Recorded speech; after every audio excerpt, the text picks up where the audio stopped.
Jack Scott was actually one of the three Jacks that the paper has been renowned for over the years, through the 40s, 50s, 60s, and even into the 70s.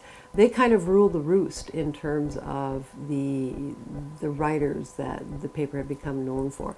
Jack Webster, of course, was hired in the late 1940s and was a gritty Scot who had come out of Fleet Street and was known for his affinity for what you might call the underworld in Vancouver. In the late 1940s, he was assigned to a series of stories where he holed up in a seedy downtown hotel and infiltrated all the gambling dens and the brothels and the bootlegging joints and reported on that for the readers with some rather scandalous facts.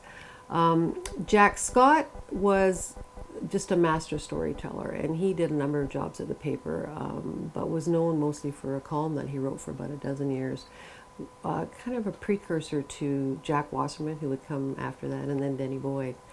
And Jack Wasserman, of course, one of the most famous of the Vancouver Sun writers.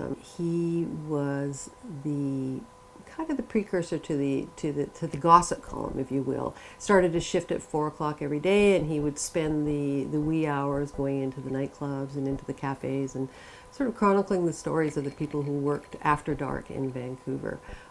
He was famous for getting scoops because he kind of had his ear to the ground. And one of those scoops was in 1959 when actor Errol Flynn was in Vancouver with his 17-year-old girlfriend and was visiting a doctor friend in a West End apartment when he had a heart attack and died.